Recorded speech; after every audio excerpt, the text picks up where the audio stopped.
When Lynn said she was taking us to see her friend Naruse-san's studio, none of us imagined it would be such an amazing experience to visit this place.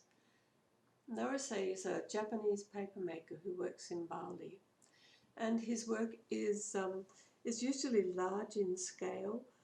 He makes a lot of work that is architectural in nature, used in hotels and other areas. He takes it back to Japan once a year and sells it, but his studio and his work are here in Bali.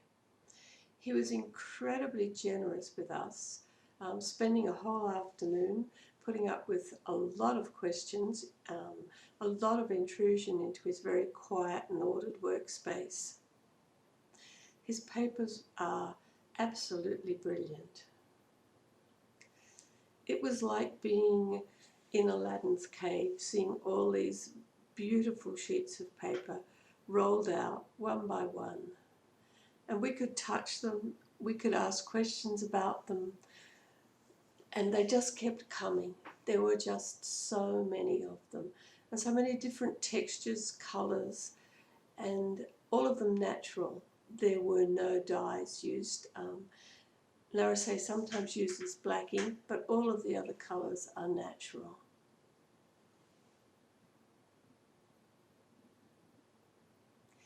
It was impossible not to touch. The textures were just so brilliant. They were quite strong papers, as you can see. He's not too worried about them being torn or touched, about them being handled.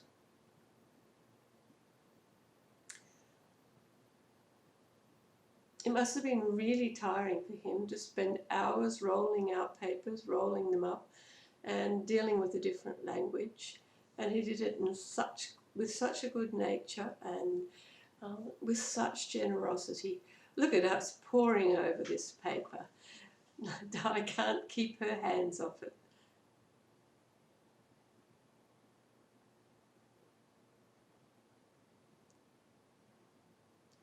I guess too for Naruse, he doesn't often come into contact with other paper makers who understand the processes and have questions that are more about how he processes the fibres, what fibres he's using, how he produces his textures. And some of them are just brilliant. And some of them are used for screens and walls, and you can see that they would work really well that way.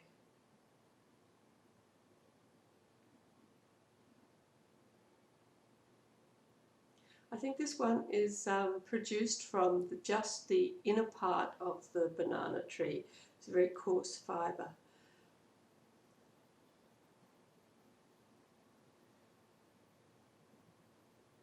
Naruse kept bringing out more and more and more until it just seemed like it was never ending.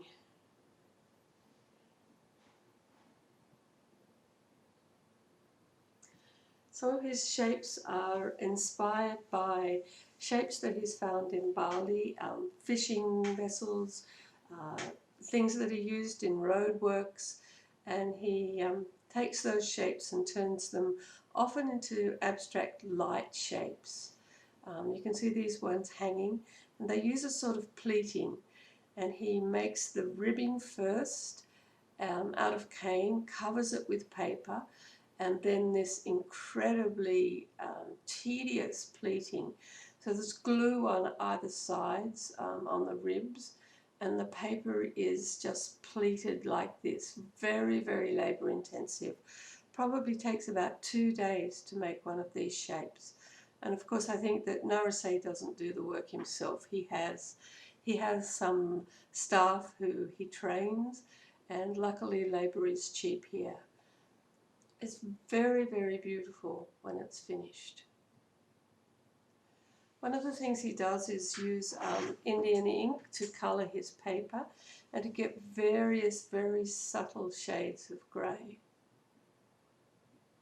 So he's showing some of those pieces here, and you can see that they are very, very subtle colours. He hasn't bleached the paper, he's just used the Indian ink over the natural colour of the paper.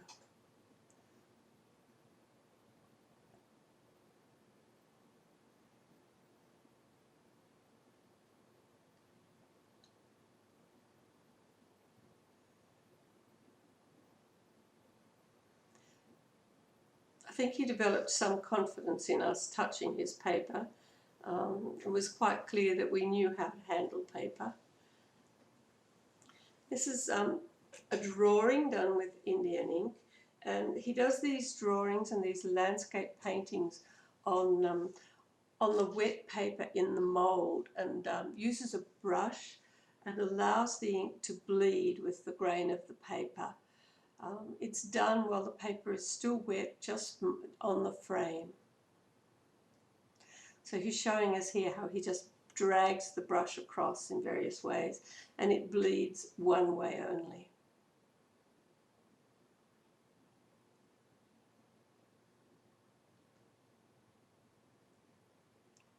Naruse is here showing us how the bleeding only goes with the way the fibres are lying in the paper.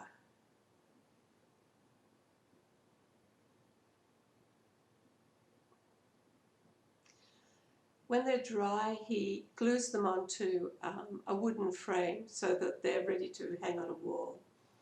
Then showing us some of Naruse's paper that has been ironed, which is ready for drawing or printing. One of the more interesting things we saw was the use of a rattan screen. Naruse puts the wet paper on this screen, and the pulp sort of drips through and creates these lovely little peaks on the paper that are discoloured from the wood on the paper. So it's an incredible little dotted paper with very subtle darker colour where it's dripped through the rattan.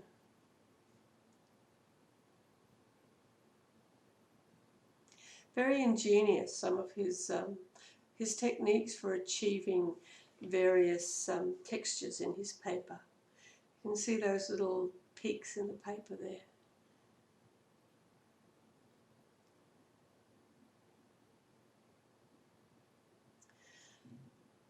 He's showing us here some of the shapes that he makes, apart from those that are made on the rib shape and pleated.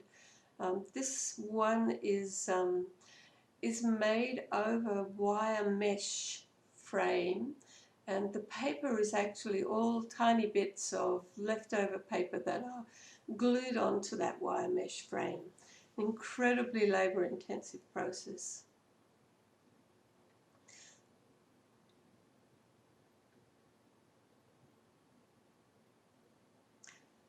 We were incredibly lucky to meet Naruse and to have the afternoon looking at his work. He was one of the most generous people I've met, and I know in looking at the videos that we were really demanding, and he was extremely generous. I don't know how we can thank him, but I won't forget having visited his studio.